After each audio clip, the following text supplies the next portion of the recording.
Beliau taruh kepala beliau di bawah begini. Beliau taruh kepala beliau di bawah, di debu, di tanah.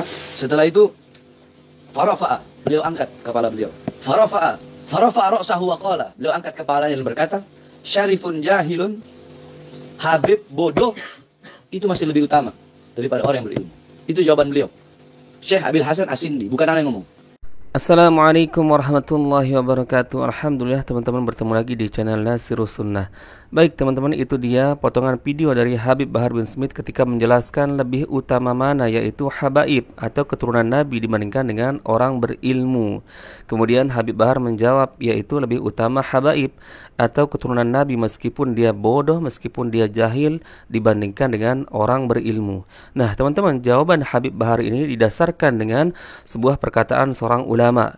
Nah, kita lihat di situ beliau membaca kitab, kemudian dia mengutip ada seorang ulama dahulu yang ditanya lebih utama mana keturunan Nabi atau habaib dibandingkan dengan orang berilmu. Maka Habib Bahar menjawab dengan mengutip perkataan ulama tersebut, yaitu lebih utama ya keturunan Nabi atau habaib meskipun dia jahil, meskipun dia bodoh dibandingkan dengan orang berilmu. Sekali lagi ini penekanannya teman-teman. Jadi Habib Bahar ini menjawab lebih utama habaib meskipun jahil dibandingkan dengan orang berilmu itu berdasarkan perkataan seorang ulama, bukan perkataan dari Rasulullah sallallahu alaihi wasallam, bukan sabda Rasulullah sallallahu alaihi wasallam. Coba kita lihat teman-teman videonya sekali lagi teman-teman. Ini dia. Gurunya para guru, imamnya para imam, Abil Hasan As-Sindi Al-Madani radhiyallahu anhu, semoga Allah meridainya. Annahu su'ila fi darsi, ketika beliau lagi mengajar, beliau ditanya, "Man afdal?" Siapa yang lebih utama? Asy-syarif au alim? Seorang sayyid, seorang habib, atau orang alim? Fasal lahu indah istidrak wa ta'dha Rasulullah. Masyaallah. Ketika beliau dengar ada yang nanya, mana yang lebih mulia ya Syekh? Mana yang lebih mulia? Orang alim atau habib? Beliau taruh kepala beliau di bawah begini. Beliau taruh kepala beliau di bawah, di debu, di tanah. Setelah itu farafa'a, beliau angkat kepala beliau. Farafa'a ra'sahu wa qala. Beliau angkat kepalanya dan berkata, syarifun jahilun, habib bodoh itu masih lebih utama daripada orang yang berilmu. Itu jawaban beliau. Syekh Abil Hasan As-Sindi, bukan anak yang ngomong. Nah teman-teman, sudah kita saksikan kembali sekali lagi videonya dari tanya jawab Habib Bahar bin Smith, yaitu dengan jelas beliau mengutip perkataan seorang ulama, yaitu ketika ditanya lebih utama mana keturunan Nabi dibandingkan seorang ulama yang sangat alim teman-teman. Maka dijawab oleh ulama tersebut yang dikutip oleh Habib Bahar, yaitu lebih utama habaib meskipun dia jahil dan bodoh. Saya ingin bertanya kepada teman-teman, apa yang teman-teman pikirkan ketika mendengar perkataan orang jahil, orang bodoh? Saya meyakini kita semua akan menafsirkan bahwa yang namanya orang bodoh, orang jahil, yaitu orang yang tidak mengerti apa-apa teman-teman. Apalagi kalau kita kaitkan dalam urusan agama.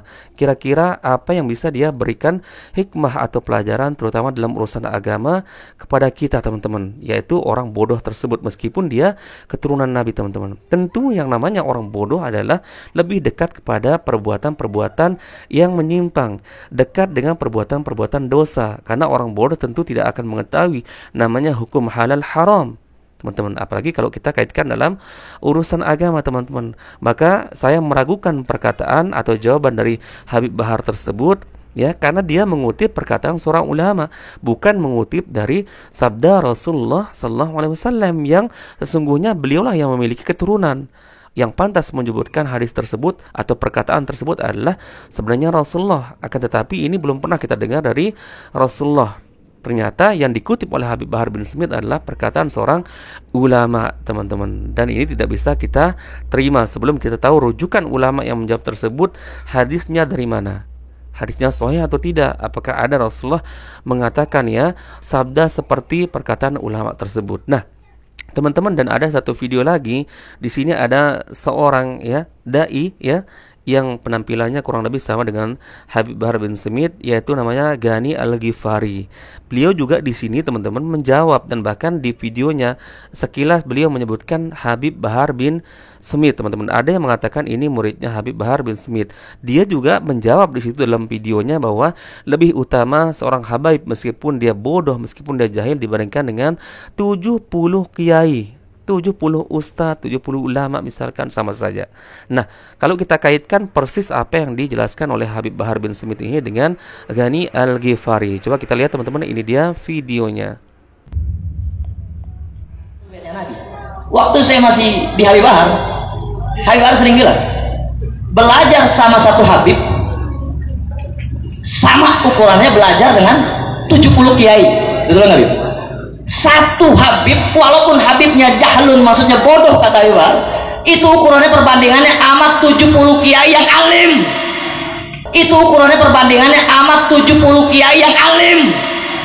Itu ukurannya perbandingannya amat 70 kiai yang alim.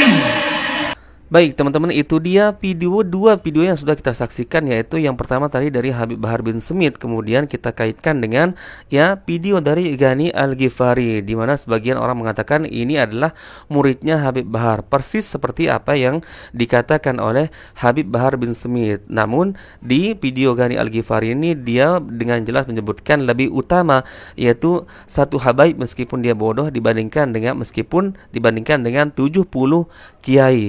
Dan perlu teman-teman tahu konsekuensi dari perkataan apa yang dijelaskan oleh Habib Bahar bin Smith atau Ghani Al-Ghifari ini, konsekuensinya adalah pada pengkultusan, teman-teman. Secara otomatis orang yang kurang teliti, orang yang kurang kritis belajar agamanya, tidak kritis, tidak pernah mengkritik ketika mendengar perkataan ulama, alias hanya model manggut-manggut saja, maka biasanya orang tersebut akan mengkultuskan habaib tersebut, teman-teman.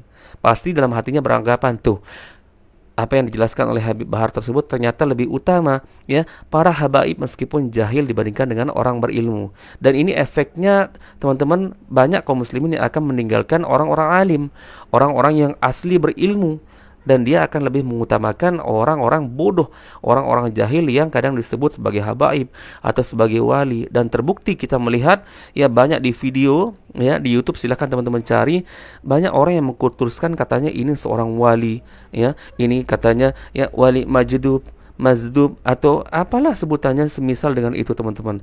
Bahkan video banyak juga beredar di YouTube, ada orang yang, mohon maaf ini, penampilannya seperti orang gila, teman-teman, kemudian dicium-cium oleh orang yang saya melihat lebih waras, teman-teman, penampilannya rapi, menggunakan pakaian bersih, kemudian menggunakan peci, berjenggot, kemudian mencium-cium tangan orang yang mereka anggap wali itu, teman-teman. Karena tertanam sudah dalam hatinya bahwa ciri-ciri seorang wali, ciri-ciri seorang wali mazdub itu penampilannya seperti ini, karena dia sudah fana, teman-teman, sudah tidak menghiraukan dunia lagi, teman-teman. Ini tidak benar, teman-teman. Makanya kalau kita melihat contoh, apakah ada contoh dari Rasulullah atau para nabi yang penampilannya gila? Apakah ada di antara para sahabat yang jelas dijamin masuk surga berpenampilan seperti gila? Atau tidak usah jauh daripada para nabi dan para sahabat, adakah imam mazhab seperti Imam Syafi'i, Maliki, Hambali, Hanafi disebutkan riwayatnya beliau atau mereka-mereka tersebut berpenampilan seperti seorang gila, teman-teman? Imam Bukhari, Imam Muslim, tidak ada, teman-teman. Nah, baik teman-teman, kita dengarkan penjelasan dari Ustadz Firanda Andirja berkaitan dengan keutamaan orang berilmu, teman-teman. Ini dia. Kemudian kata Nabi SAW, wa fadlul alim alal abid ka fadlil qamari ala sairil kawakib. Dan keutamaan orang yang berilmu dibandingkan dengan orang yang ahli ibadah seperti keutamaan rembulan dibandingkan seluruh bintang-bintang yang ada. Ya akhi, rembulan ada berapa? Satu atau dua? Satu. Bintang banyak atau tidak? Banyak ya. Bintang banyak ya. Saya tidak tanya rembulan di rumah ya, rembulan di atas ya. Rembulan di atas cuma satu, bintang banyak. Tetapi yang sinarnya sampai ke bumi rembulan atau bintang-bintang? Rembulan, terutama bulan purnama. Bulan purnama itulah sinarnya sampai ke atas muka bumi, yang beri cahaya bagi orang sedang menempuh perjalanan di malam hari. Itulah rembulan.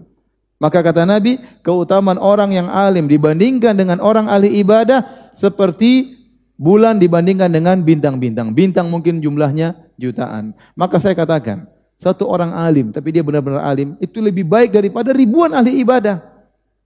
Kenapa ribuan ahli ibadah tersebut? Mereka hanya manfaat untuk dirinya sendiri. Sebagaimana bintang, cahayanya untuk bintang tersebut tidak sampai kepada orang-orang di atas permukaan bumi.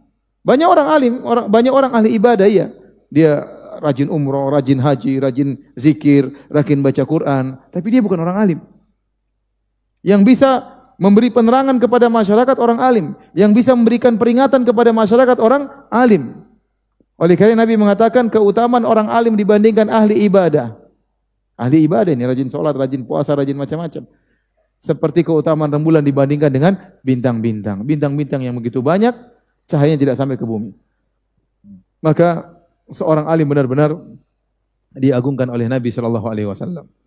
Itu dia teman-teman, alhamdulillah penjelasan dari Ustadz Piranda berkaitan dengan keutamaan orang berilmu, dan Ustadz Piranda di situ menyebutkan dalil-dalil dari sabda Nabi sallallahu alaihi wasallam. Semoga ini bermanfaat teman-teman.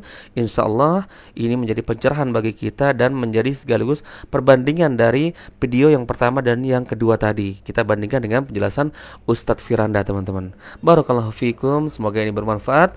Bertemu lagi di video berikutnya. Assalamualaikum warahmatullahi wabarakatuh.